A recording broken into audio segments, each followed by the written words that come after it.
Todos decidimos que no eres bienvenido en la boda, dijo mi madre con una sonrisa burlona. Me queda claro, contesté. Transferí los $6,000 de la luna de miel a mi cuenta y anulé los vuelos que yo mismo había organizado. A la mañana siguiente, 25 llamadas perdidas y un mensaje que cambió todo. Nunca pensé que mi propia familia me apuñalaría por la espalda. Siempre fui el que estaba ahí para todos, el que ponía el hombro para que lloraran, el que sacaba la cartera cuando las cosas se ponían difíciles. Y no me quejaba, de verdad.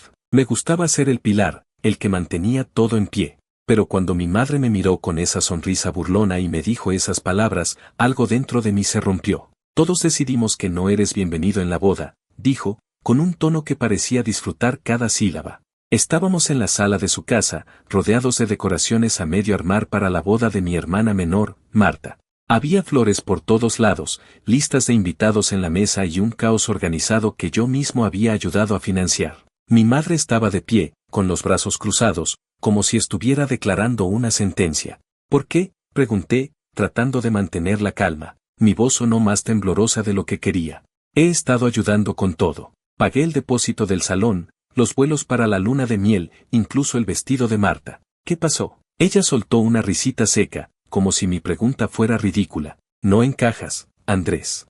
No eres, ¿cómo decirlo?, del ambiente que queremos para este día tan especial. Marta quiere una boda elegante y, bueno, tú no das la talla, no daba la talla. Esas palabras se clavaron como un cuchillo. Durante años, había sido el que mantenía a flote a la familia. Cuando mi padre se enfermó y no pudo trabajar por meses, yo cubrí las cuentas. Cuando Marta quiso ir a la universidad, yo pagué la mitad de su matrícula porque mi madre decía que no alcanzaba. Y ahora, a semanas de la boda que yo había ayudado a organizar, me estaban echando como si fuera un extraño. Me queda claro, dije, con la voz fría. No quería darles el gusto de verme derrumbarme. Me di la vuelta y salí de la casa sin mirar atrás. Esa noche, sentado en mi departamento, sentí una mezcla de rabia y alivio. Rabia porque mi propia madre y mi hermana me trataban como basura después de todo lo que había hecho. Alivio porque, por primera vez, sentí que podía soltar el peso que llevaba años cargando. No perdí el tiempo. Saqué mi laptop y empecé a deshacer todo lo que había puesto en esa boda. Transferí los $6,000 que había dado para la luna de miel de Marta y su prometido, Marcos, a mi cuenta personal. Cancelé los vuelos que había reservado para ellos, usando mi propia tarjeta de crédito. Llamé al salón donde se haría la boda y retiré el depósito que había pagado. No fue fácil escuchar al gerente sorprendido al otro lado del teléfono, pero no me importó. Si no era bienvenido, no veía por qué debía seguir pagando. A la mañana siguiente, mi teléfono estaba lleno de notificaciones. 25 llamadas perdidas, la mayoría de mi madre, algunas de Marta y un par de números desconocidos. Pero lo que realmente me llamó la atención fue un mensaje de texto de un número que no reconocía. Era de la madre de Marcos, el novio de Marta. Andrés, soy Teresa, la mamá de Marcos. Escuché lo que pasó con tu familia y creo que hay cosas que no sabes. Por favor, llámame cuando puedas. Fruncí el ceño. ¿Qué podría querer la madre de Marcos? No la conocía mucho, solo la había visto un par de veces en reuniones familiares. Pero algo en su mensaje me hizo sentir que no era una simple curiosidad. La llamé esa misma mañana. Andrés, gracias por contactarme, dijo Teresa, con un tono serio pero amable. No sé cómo decir esto, pero mi esposo y yo estuvimos revisando los gastos finales de la boda y encontramos algo raro. Tu nombre aparece en una tarjeta de crédito conjunta que tu madre y Marta abrieron. Dijeron que tú habías confirmado la solicitud, pero algo no me cuadra. ¿Tú sabías de esto? El mundo se detuvo por un segundo. ¿Una tarjeta de crédito? ¿A mi nombre? Mi voz sonó hueca, como si no fuera mía. Teresa explicó que su esposo, que era contador, había anotado mi nombre en los documentos mientras revisaba los pagos de la boda. Según ella, mi madre y Marta habían usado esa tarjeta para cubrir miles de dólares en gastos, el catering, las flores, incluso el fotógrafo. Todo a mi nombre, con mi dirección y mi número de seguridad social, sin mi consentimiento. ¿Estás segura?, pregunté, aunque ya sentía un nudo en el estómago. Completamente, respondió Teresa. Mi esposo tiene copias de los documentos. Si quieres, te los puedo enviar. Colgué el teléfono con una sensación de frío que no podía explicar. No era solo traición, esto era un delito. Mi madre y mi hermana habían cometido fraude en mi contra. Habían usado mi identidad para financiar una boda de la que ahora me estaban excluyendo. Por un momento, pensé en llamarlos y gritarles, exigirles una explicación. Pero luego recordé sus palabras, no encajas. No merecían mi enojo. No merecían nada de mí. Esa tarde, me senté con mi padre. Él y mi madre estaban separados desde hacía años, pero siempre habíamos mantenido una buena relación. Cuando le conté lo que había pasado, se quedó en silencio por un largo rato. Finalmente, dijo, Andrés, siempre has sido demasiado bueno con ellas. Es hora de que te protejas. Con su apoyo, tomé una decisión. No solo iba a cortar toda relación económica con mi madre y mi hermana, sino que también iba a cortar la emocional. Llamé a mi banco y congelé todas las cuentas que pudieran estar vinculadas a ellas. Cancelé los servicios que aún pagaba para mi madre, como su suscripción a Internet y el seguro del auto. Luego, fui a la estación de policía y presenté un informe por fraude. No fue una decisión fácil, pero sentí que era lo correcto. No podía dejar que me pisotearan más. Mientras salía de la estación de policía, sentí una extraña sensación de libertad. Por primera vez en años, me estaba poniendo a mí primero. Pero no podía evitar preguntarme, ¿cómo había llegado a esto? Mi madre y mi hermana siempre habían sido exigentes, pero nunca pensé que serían capaces de algo tan bajo. Mientras conducía a casa, mi teléfono volvió a vibrar. Era un mensaje de Marta, Andrés, por favor, hablemos. No sabes lo que está pasando. Sentí la tentación de responder, de escuchar su versión. Pero luego recordé el fraude, la tarjeta de crédito, las palabras de mi madre. No. No iba a caer en sus juegos otra vez. Apagué el teléfono y decidí que, por ahora, lo único que quería era alejarme de todo esto. Los días siguientes fueron un torbellino. Mi teléfono no dejaba de sonar, mensajes de texto y correos electrónicos llenaban mi bandeja de entrada. Marta y mi madre intentaban contactarme con una urgencia que rayaba en la desesperación. Andrés, esto es un malentendido, decía un mensaje de Marta. Por favor, hablemos, no sabes lo que está pasando. Mi madre, por su parte, dejó un correo largo, lleno de excusas y frases como eres mi hijo, ¿cómo puedes hacerme esto? Pero ninguna de las dos mencionó la tarjeta de crédito. Ni una palabra sobre el fraude. Eso me confirmó que no estaban arrepentidas, solo asustadas porque las había atrapado. Decidí mantenerme firme. No respondí a sus mensajes, bloqueé sus números y configuré mi correo para que sus mensajes fueran directamente a la carpeta de spam. Pero no era tan fácil desconectar la parte emocional. Había pasado años siendo el hermano mayor confiable, el hijo que siempre estaba ahí. Cortar ese lazo, aunque fuera necesario, dejaba un hueco que no sabía cómo llenar. Mientras tanto, me sumergí en el proceso legal. Fui a la policía con las copias de los documentos que Teresa me envió. Eran pruebas claras, estados de cuenta de una tarjeta de crédito a mi nombre, con gastos que sumaban más de 15,000 pesos. Catering, decoraciones, un fotógrafo de lujo, incluso un pastel de boda que costaba más de lo que yo ganaba en un mes. Todo firmado con mi nombre, mi dirección y mi número de seguridad social.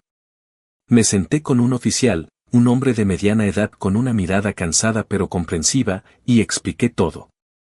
Le conté sobre la boda, mi exclusión, el mensaje de Teresa. Cuando terminé, el oficial me miró y dijo, esto es un caso claro de robo de identidad. Vamos a investigarlo, pero te recomiendo que hagas algo más, contacta a un abogado. Así lo hice. Encontré un abogado especializado en fraudes financieros, un tipo llamado Javier, que tenía fama de ser implacable. Me senté con él en su oficina, un lugar lleno de libros legales y un escritorio cubierto de papeles. Le conté toda la historia, desde mis esfuerzos por ayudar a mi familia hasta la traición. Javier escuchó en silencio, tomando notas.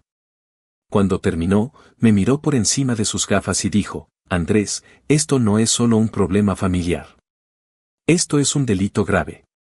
Podemos congelar la tarjeta, presentar cargos y asegurarnos de que tu crédito no se vea afectado. Pero tienes que estar preparado, esto podría significar que tu madre y tu hermana enfrenten consecuencias legales serias. Estoy preparado, respondí, aunque una parte de mí no estaba tan segura. La idea de ver a mi madre o a Marta en un juicio me revolvía el estómago. Pero luego recordé sus palabras, la forma en que me habían usado, y sentí que no tenía otra opción. No podía dejar que esto pasara como si nada. Mientras Javier trabajaba en el caso, mi madre y Marta cambiaron de táctica. Una tarde, mientras estaba en el supermercado comprando algo para la cena, recibí una llamada de un número desconocido. No contesté, pero minutos después llegó un mensaje de voz. Era Marta, con la voz temblorosa, casi al borde del llanto. Andrés, por favor, no hagas esto. La boda se está cayendo a pedazos sin tu ayuda. No tenemos salón, el catering nos canceló porque no pagamos, y Marcos está furioso. Todo esto es un malentendido. Mamá no quería hacerte daño. Ven a casa y lo arreglamos, como familia. Escuchar su voz fue como un golpe. Por un segundo, sentí el impulso de ceder, de llamarla y ofrecerle ayuda otra vez. Pero luego recordé los documentos, el fraude, la forma en que me habían echado de la boda como si fuera basura. Borré el mensaje y seguí con mis compras. No iba a caer en su manipulación. Esa noche, mientras comía solo en mi departamento, recibí un correo de Teresa. Me envió una foto de una factura que había encontrado entre los papeles de la boda. Era un cargo de 2,000 pesos por un servicio de limusinas para el día del evento, también pagado con la tarjeta a mi nombre. Pero lo que me llamó la atención fue una nota escrita a mano en la factura, confirmado por Marta y señora López. Mi madre y mi hermana no solo habían usado mi identidad, sino que habían planeado cada detalle con cuidado, asegurándose de que yo pagara por todo mientras me mantenían al margen. Decidí que necesitaba un descanso. Todo esto, el fraude, las llamadas, la traición, me estaba consumiendo. Hablé con mi jefe y pedí unos días libres. Trabajo como analista de datos en una empresa de tecnología, y aunque mi trabajo es exigente, mi jefe entendió que necesitaba tiempo para asuntos personales. Con el dinero que había recuperado de la luna de miel, empecé a pensar en hacer algo para mí. La idea de viajar al lugar donde iba a ser la luna de miel de Marta y Marcos, un resort en Cancún, comenzó a tomar forma. No porque quisiera seguir sus planes, sino porque necesitaba un lugar donde pudiera pensar, respirar, alejarme de todo, pero antes de que pudiera hacer cualquier plan, las cosas se complicaron aún más. Una mañana, mientras tomaba café en mi departamento, alguien tocó a la puerta. Era mi madre. Estaba allí, de pie, con los ojos rojos y una expresión que mezclaba furia y desesperación. Andrés, ¿cómo pudiste hacernos esto?, dijo, sin siquiera saludar. Cancelaste todo, nos dejaste sin nada. La boda de Marta está arruinada, y ahora nos amenazas con la policía. ¿Qué clase de hijo eres? Me quedé helado, no por sus palabras, sino por su descaro. ¿Qué clase de hijo?, repetí, sintiendo la rabia crecer. ¿Y qué clase de madre usa el nombre de su hijo para abrir una tarjeta de crédito sin su permiso? Para pagar una boda de la que me echaste. Ella abrió la boca para responder, pero no le di tiempo. No quiero escucharte, dije. Ya presenté el informe por fraude. Si tienes algo que decir, dilo en la corte. Cerré la puerta y me quedé temblando del otro lado. Nunca había hablado así a mi madre. Siempre había sido el hijo obediente, el que arreglaba todo. Pero ya no después de ese encuentro, supe que necesitaba protegerme aún más. Cambié las cerraduras de mi departamento, hablé con mi banco para asegurarme de que no hubiera más cuentas abiertas a mi nombre y configuré alertas de crédito para detectar cualquier movimiento sospechoso. Javier, mi abogado, me dijo que el caso estaba avanzando. La policía había contactado a mi madre y a Marta, y aunque no sabía exactamente qué les habían dicho, era evidente que estaban nerviosas. Marta me envió otro mensaje desde un número nuevo: Andrés, por favor, retira la denuncia. Nos estás destruyendo. Solo queremos que la boda salga bien, no respondí. En cambio, me concentré en mi plan de escape. Reservé un vuelo a Cancún para la semana siguiente, usando el dinero que había recuperado. No iba a ser la luna de miel de nadie, iba a ser mi viaje, mi momento para encontrar algo de paz. Mientras empacaba, recibí una llamada de mi padre. Andrés, estoy orgulloso de ti, dijo. Sé que esto es difícil, Pero estás haciendo lo correcto. No dejes que te manipulen. Sus palabras me dieron fuerza. Pero mientras miraba mi maleta a medio hacer, no podía evitar preguntarme si alguna vez superaría el dolor de esta traición. Mi madre y mi hermana habían cruzado una línea que no podía ignorar. Y aunque estaba decidido a seguir adelante, una parte de mí aún se preguntaba si alguna vez entendería por qué lo hicieron. Los días previos a mi viaje a Cancún fueron una prueba de resistencia. Mi madre y Marta no se rindieron. A pesar de haberlas bloqueado, encontraron formas de contactarme. Un día, mientras revisaba mi correo en el trabajo, encontré un mensaje de un primo lejano, Luis, que apenas veía en reuniones familiares. Andrés, tu mamá me pidió que te escriba. Dice que estás destruyendo la familia y que la boda de Marta es un desastre por tu culpa. No sé qué pasa, pero tal vez deberías hablar con ellas. Borré el mensaje sin responder. Era obvio que mi madre estaba reclutando a otros para que hicieran el trabajo sucio. No me sorprendió, pero sí me dolió. La idea de que mi propia familia estuviera hablando de mí como el villano me hacía sentir como un extraño en mi propio mundo. El colmo llegó 2 días antes de mi vuelo. Estaba en casa, organizando los últimos detalles del viaje, cuando recibí una notificación de mi banco. Alguien había intentado acceder a una de mis cuentas secundarias, una que usaba para ahorros a largo plazo. El banco la había bloqueado automáticamente gracias a las alertas que había configurado, pero el intento venía de una dirección IP que no reconocía. Llame a Javier de inmediato. Esto no es una coincidencia, Andrés, dijo, con un tono grave. Voy a coordinar con la policía para rastrear esto. Pero creo que tu madre o tu hermana están desesperadas. Esa misma tarde, recibí una visita inesperada. Era Marta, sola esta vez, parada frente a mi puerta con una expresión que mezclaba arrepentimiento y desafío. Andrés, tenemos que hablar, dijo, antes de que pudiera cerrar la puerta. No puedes seguir así, destruyendo todo. La boda está cancelada. ¿Eso es lo que querías? ¿Arruinar mi vida? Me quedé mirándola, incrédulo. Arruinar tu vida, repetí, con la voz tensa. ¿Y qué hay de mi vida, Marta? Usaste mi nombre, mi crédito, mi identidad para pagar tu boda. Me echaste como si no fuera nada. ¿Y ahora vienes a pedirme que te ayude a arreglarlo? Sus ojos se llenaron de lágrimas, pero algo en su expresión me dijo que no eran del todo sinceras. No fue mi idea, murmuró. Mamá me dijo que tú habías dado permiso, que estabas de acuerdo con todo. Yo solo quería una boda perfecta. Una boda perfecta a costa de mí, grité, perdiendo la paciencia. No me mientas, Marta. Vi los documentos. Tu firma está allí, junto a la de mamá. Sabías exactamente lo que hacías. Ella bajó la mirada, pero no respondió. Por un momento, pensé que diría algo, que se disculparía de verdad. Pero en cambio, dio un paso atrás y dijo, si sigues con esta denuncia, vas a destruir a mamá. ¿Y a mí? ¿Eso es lo que quieres? ¿Que terminemos en la cárcel? No quiero que terminen en la cárcel, dije, con la voz fría. Quiero que asuman las consecuencias de lo que hicieron. Y quiero que me dejen en paz. Cerró la puerta, ignorando sus gritos desde el otro lado. Mi corazón latía con fuerza, pero sentí una extraña claridad. No iba a ceder, no esta vez. Al día siguiente, Javier me llamó con noticias. La policía había rastreado el intento de acceso a mi cuenta.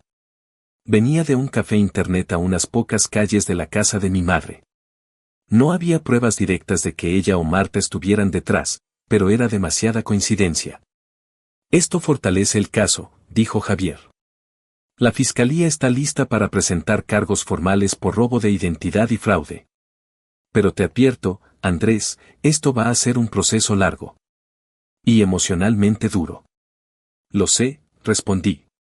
Pero estoy listo. Y lo estaba. Por primera vez en mucho tiempo, sentía que tenía el control. Ya no era el hermano que arreglaba todo, el hijo que siempre cedía. Era Andrés, y estaba defendiendo mi vida. El día del viaje llegó y, con él, una sensación de libertad que no había sentido en años. Subí al avión con una maleta ligera y el corazón pesado, pero con una determinación que me mantenía en pie. Cancún era todo lo que esperaba, playas de arena blanca, un mar turquesa que parecía infinito y un sol que calentaba sin quemar. Me instalé en el resort, un lugar lujoso que había elegido para Marta y Marcos, pero que ahora era mío. La ironía no me pasó desapercibida, los primeros días fueron un remolino de emociones. Durante el día, exploraba la ciudad, comía tacos en puestos callejeros y me sentaba en la playa a ver el atardecer. Pero por las noches, solo en mi habitación, los recuerdos volvían. Las palabras de mi madre, la traición de Marta, el peso de años siendo el pilar de una familia que no me valoraba. Una noche, mientras tomaba una cerveza en el balcón, recibí un correo de mi padre. Andrés, no dejes que esto te consuma, escribió. Mereces ser feliz. Disfruta tu viaje, y cuando vuelvas, construiremos algo nuevo, solo tú y yo. Ese mensaje me dio una nueva perspectiva. Decidí que este viaje no sería solo un escape, sino un reinicio. Empecé a hacer cosas que nunca había hecho por mí mismo. Me inscribí en una clase de buceo, algo que siempre quise probar, pero nunca tuve tiempo. Nadar entre corales y peces de colores me hizo sentir vivo, como si el mar estuviera lavando todo el dolor. Conocí a un grupo de viajeros en el resort, gente de diferentes partes del mundo que no sabían nada de mi pasado. Con ellos podía ser solo Andrés, no el hermano traicionado o el hijo usado, pero el pasado no me dejó en paz tan fácilmente. Una mañana, mientras desayunaba en el restaurante del resort, recibí un mensaje de texto de un número desconocido. Andrés, soy tu madre. Marta está destrozada. La boda se canceló por completo, y Marcos la dejó. Todo esto es tu culpa. Si tuvieras corazón, vendrías a casa y arreglarías esto. El mensaje venía con una foto, Marta, llorando, sentada en el sofá de la casa de mi madre. Era un golpe bajo, una jugada para hacerme sentir culpable. Por un momento, dudé. La imagen de Marta llorando me removió algo por dentro. Pero luego recordé todo, el fraude, las mentiras, la forma en que me habían tratado. Esto no era mi culpa. Era la consecuencia de sus acciones. Borré el mensaje y bloqueé el número. No iba a dejar que me manipularan más. Esa tarde, me senté con Javier por videollamada. Me dijo que la fiscalía había citado a mi madre y a Marta para declarar. Habían intentado culpar a un error bancario, pero las pruebas eran abrumadoras. Es probable que lleguemos a un acuerdo, dijo Javier. Podrían evitar la cárcel si pagan una multa y devuelven el dinero. Pero tu crédito está protegido, y no tendrás que pagar ni un centavo de lo que gastaron. Sentí un alivio inmenso. No porque quisiera que mi madre y Marta sufrieran, sino porque por fin sentía que la justicia estaba de mi lado. Gracias, Javier, dije. Esto significa mucho. Cuando colgué, miré el mar desde mi balcón. El sol estaba cayendo, pintando el cielo de naranja y rosa. Por primera vez en mucho tiempo, sentí que podía respirar sin un peso en el pecho. Decidí extender mi viaje una semana más. Cancún me había dado algo que no esperaba, un espacio para sanar, para redescubrirme. Hice nuevos amigos, aprendí a bucear e incluso empecé a escribir un diario, algo que nunca pensé que haría. En esas páginas, escribí sobre el dolor, pero también sobre la libertad que estaba encontrando. Cuando volví a casa, lo hice con una mentalidad diferente. No era el mismo Andrés que siempre ponía a los demás primero. Hablé con mi padre y decidimos mantener el contacto, pero establecí límites claros con el resto de la familia. Mi madre y Marta eventualmente aceptaron el acuerdo legal, pagando una multa que las dejó en una situación económica difícil. No sentí alegría por eso, pero sí una sensación de cierre. Habían enfrentado las consecuencias, y yo había recuperado mi vida. El viaje a Cancún no fue solo una escapada. Fue el comienzo de algo nuevo. Empecé a enfocarme en mí, en mis sueños, en las cosas que siempre dejé de lado por mi familia. Y aunque el dolor de la traición siempre estaría allí, supe que podía vivir con él. Porque ahora, por fin, era libre.